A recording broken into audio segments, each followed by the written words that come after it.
კენჭისყრის პროცესი, რომელსაც კვლავ მხოლოდ კრემლი და მისი რამდენიმე მოკავშირე აღიარებს. რუსეთის მიერ დროებით ოკუპირებულ აფხაზეთში ეგრეთ წოდებული ვადამდელი საპრეზიდენტო არჩევნების პირველმა ტურმა მხოლოდ ის გადაწყვიტა, რომ რეგიონის მოსახლეობას ორ კვირაში საარჩევნო ყუთთან მისვლა ხელახლა მოუწევს. 50%-იანი ბარიერის გადალახვა დაბრკოლება ყველა კანდიდატისთვის აღმოჩნდა. დე-ფაქტო პრეზიდენტობისთვის რბოლაში მხოლოდ ორი, ბადრა გუნბა და ადგურ აღძინბა დარჩნენ. პოლიტიკური წარსული ორივეს აქვს, ინტერესების თითქმის საერთო. სხვაობა მხოლოდ კრემლისადმი ლოიალობაშია. სავარაუდოდ ამ გარემოებით იხელმძღვანელა აფხაზურმა მოსახლეობამ და ასე გამოვლინდა პირველი ტურის ფავორიტი, ბადრა გუნბა. ეგრეთ წოდებული პრეზიდენტის თანამდებობამდე აქამდე გუნბას მხოლოდ ერთი ნაბიჯი აკლდა. ასლან ბჟანიას მმართველობისას ის დე-ფაქტო ვიცე-პრეზიდენტის პოსტს იკავებდა. 2024 წლის ნოემბერში ოკუპირებულ რეგიონში პოლიტიკური კრიზისი გამწვავდა, რამაც გამოიწვია ადგილობრივების უკმაყოფილება, ფართომასშტაბიანი პროტესტი და საბოლოოდ ასლან ბჟანიას 4 წლიანი ეგრეთ წოდებული პრეზიდენტობა დაასრულა.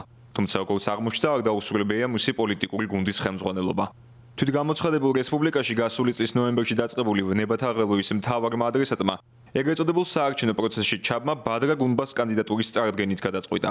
მოსკოვისადმი განსაკუთრებულ დამოკიდებულებას ის არ მალავს. ამას კი ცხადყოფს ის ფაქტი, რომ ბადრა გუნბა აქტიურად უჭერდა მხარს ოკუპირებული აფხაზეთის დე-ფაქტო პარლამენტის ყველა ეგრეთ წოდებულ საკანონმდებლო ინიციატივას, რომელსაც სოხუმს მოსკოვი კარნახობდა. მათ შორის იყო როგორც ეგრეთ წოდებული აპარტამენტების შესახებ კანონი, ისე რუსეთთან საინვესტიციო ხელშეკრულების გაფორმება. კრემლისადმი ერთგულებას ბადრა გუნბას მოსკოვი უფასებს. დე-ფაქტო არჩევნებამდე ორი კვირით ადრე სოხუმს რუსეთის პრეზიდენტის ადმინისტრაციის ხელმძღვანელის მოადგილე სერგეი კირიენკო ეწვია. სხვადასხვა წყაროს ცნობით ის აფხაზეთთან ურთიერთობის საკითხებში რუსეთის ხელისუფლების ახალი კურატორი იქნება. მით უმეტეს ოკუპირებულ ტერიტორიებზე კრემლის წარმომადგენელს გამოცდილება აქვს. სწორედ ის და მისი სოციოლოგებისგან შემდგარი გუნდი აქტიურად მუშაობდნენ მოსკოვის მიერ ანექსირებულ უკრაინულ რეგიონებში ჩატარებულ რეფერენდუმებზე 2022 წლის სრულმასშტაბიან ომამდეც და უკრაინაში შეჭრის შემდეგაც. მოსკოვიდან სოხუმში სერგეი კირიენკო უხვი დაპირებებით ჩავიდა. ოკუპირებული რეგიონის სკოლებისა და საავადმყოფოების მონახულების შემდეგ რუსი მაღალჩინოსანი ბადრა გუნბას აფხაზეთში ჯანდაცვის, სოციალური და ენერგეტიკული სფეროების განვითარებას დაპირდა.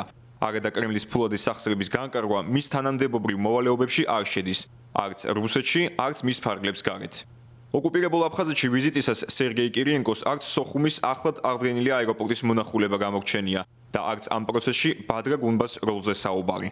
სწორედ ის კურატორობდა აქტიურად პირველი სატესტო რეისის შესრულებას ვნუკოვოდან ბაბუშერამდე.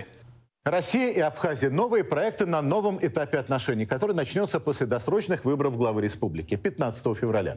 Де-факто არჩევნების ჩატარებამდე ერთი კვირით ადრე ბადრა გუნბა საპასუხო ვიზიტით მოსკოვს ეწვია და რუსეთის ხელისუფლების უმაღლეს წარმომადგენლებთან ის პროექტები განიხილა, რომელსაც ეგრეთ წოდებული პრეზიდენტის თანამდებობის დაკავების შემდეგ კრემლის მხარდაჭერით განახორციელებდა. პოლიტიკოსის ოპონენტთა ნაწილმა საეჭვოდ და ნაადრევად მიიჩნია მსგავსი შინაარსის მოლაპარაკებები იმ ფაქტორის გათვალისწინებით, რომ ეგრეთ წოდებული პრეზიდენტის ვინაობა ჯერ კიდევ გაურკვეველი იყო. დე-ფაქტო არჩევნების მეორე ტურში გადასული კიდევ ერთი ეგრეთ წოდებული კანდიდატი ბადრა გუნბას ოპონენტი ადგურ აღძინბა ახლა აფხაზეთის ეგრეთ წოდებულ ოპოზიციას წარმოადგენს.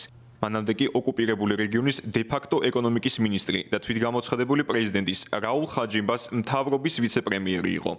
ეგრეთ წოდებულ საპრეზიდენტო რბოლაში მონაწილეობა მისთვის პირველი არაა, თუმცა აფხაზური მედიისა და ადგილობრივი ექსპერტების შეფასებით რბოლაში უიღბლობის მიზეზი მოსკოვის ინტერესებთან აცდენაა.